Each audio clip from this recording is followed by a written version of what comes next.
Assalamualaikum warahmatullahi wabarakatuh. Waalaikumsalam warahmatullahi wabarakatuh. Selamat pagi semua anak-anak. Baik. Oke, sebelum kita mengawali pelajaran hari ini, berdoa mulai. Bapak kelas, tolong pimpin doa ya. Mulai.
Baik ya, kita cek absen hari ini. Siapa saja hari ini yang nggak masuk?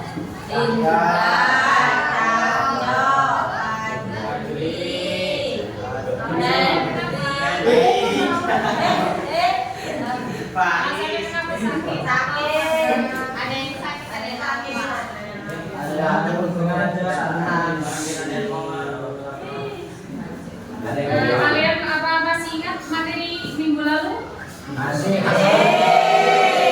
Ya, materi minggu lalu adalah kita sedikit sudah mengulas apa itu tentang teks argumentasi. Ada yang tahu, masih ingat? Teks argumentasi melakukan pendahuluan, yaitu berisi isu yang dibahas, latar belakang dan pernyataan tesis. Ya. Setelah itu ada isi poin-poin utama argumen yang diperkuat oleh data, fakta, contoh, dan penalaran logis. Ya. Setelah itu yang terakhir adalah kesimpulan penegasan kembali tesis dengan ringkasan poin-poin utama. Sampai sini ada yang ditanyakan? Paham semua berarti?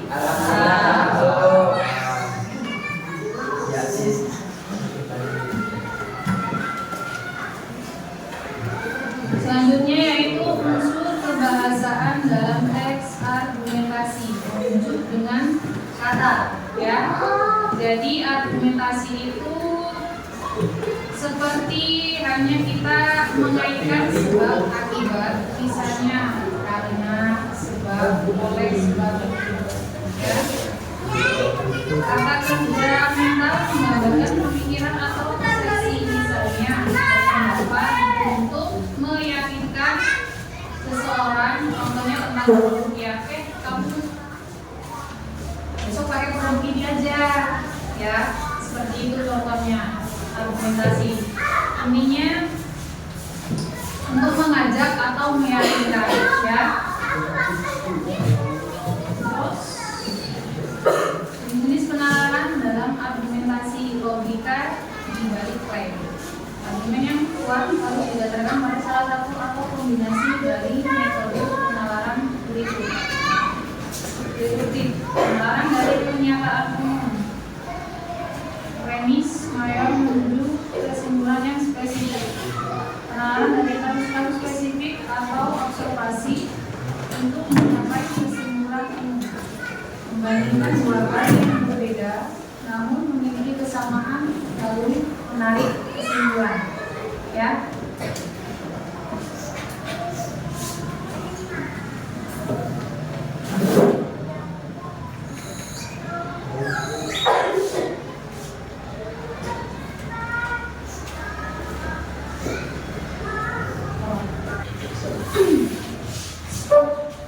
Lanjut ya.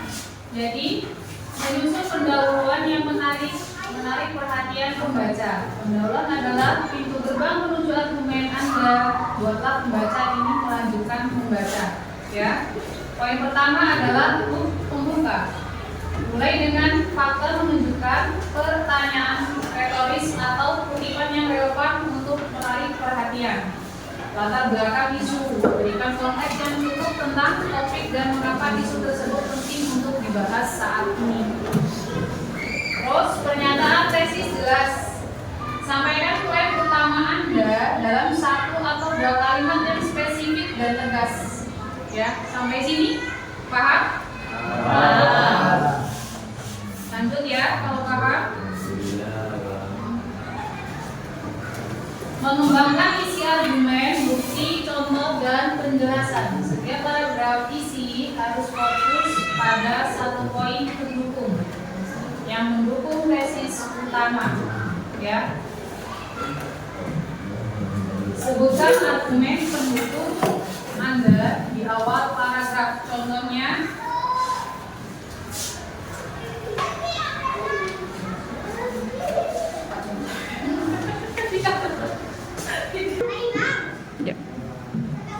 mengembangkan isi argumen, bukti, contoh, dan penjelasan. Setiap paragraf isi harus fokus pada satu poin pendukung, life goals yang mendukung tesis utama.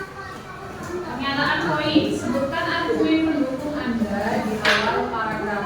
Ya, jadi sebelum membuat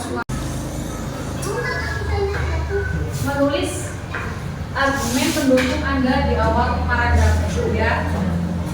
Lanjut, sajikan bukti. Gunakan data statistik, studi ilmiah atau kesaksian ahli, sertakan sumber yang kredibel. Analisis dan penjelasan. Jelaskan bagaimana bukti tersebut mendukung poin Anda. Jangan biarkan bukti berbicara sendiri. Ya. Jadi intinya, sebelum kalian membuat argumen, kalian harus ada contoh dan bukti nyata. Ya. Supaya argumen kalian itu dapat meyakinkan si pembaca. Paham? Kaitkan dengan tesis, akhiri dengan mengaitkan kembali poin ini.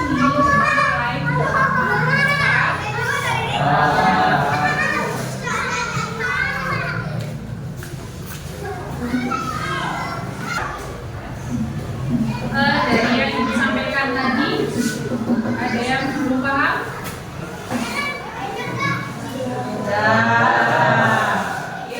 Jadi setelah ini kita belajar diskusi ya. Diskusi hari ini adalah tentang mengenalkan dan mempromosikan produk pangan lokal Indonesia. Ya, kalian ibu bagi 4 kelompok, kelompok 1, 2, 3, dan 4. Nanti hasil dari diskusi tersebut silakan dipresentasikan ke depan. Minimal satu kelompok 1 yang mewakili Pak. Di sini contohnya adalah produk pangan lokal Indonesia. Tumbuh-tumbuhannya adalah jagung, ubi, dan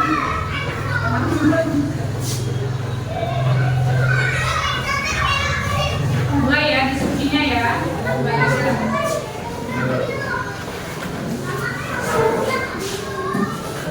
Ditulis kelompoknya, kelas, terus kesimpulan dari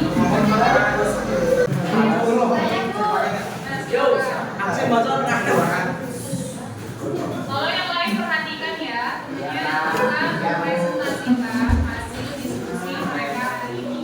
Kalau kesana sedikit, ini.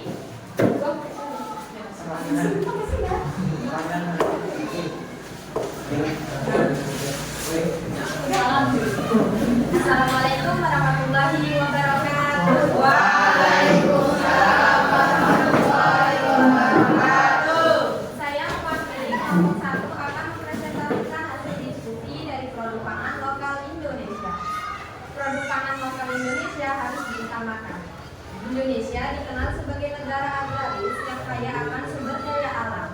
Dari Sabang hingga Merauke, berbagai jenis produk pangan lokal tumbuh subur seperti beras, jagung, singkong, sagu, kedelai, dan aneka rempah. Namun, ironisnya, masyarakat Indonesia masih banyak yang lebih memilih produk pangan impor.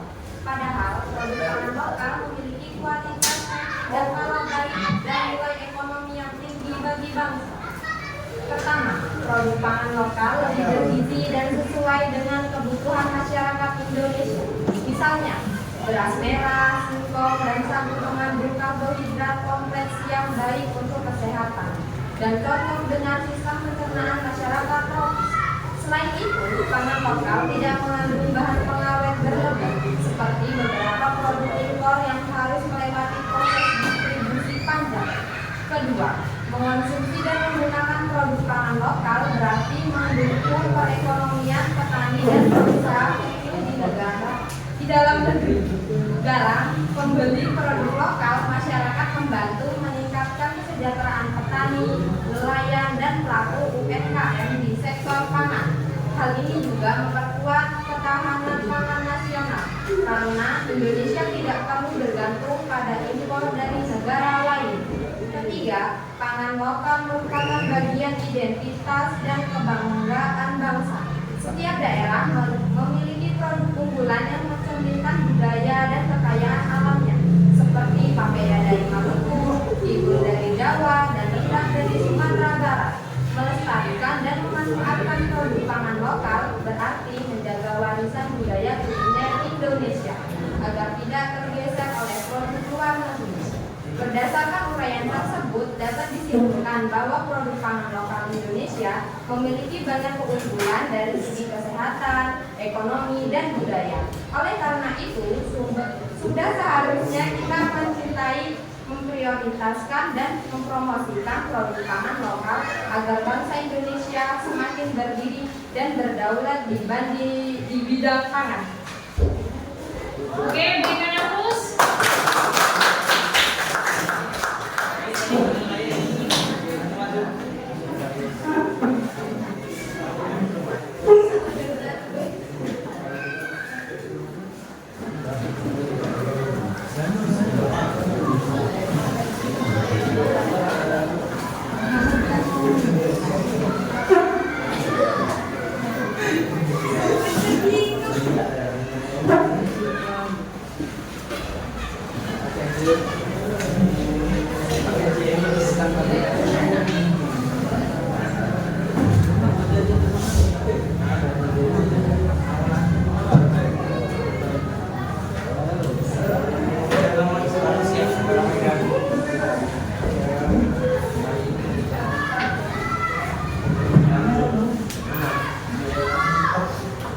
Sampai sini ada yang mau ditanyakan lagi?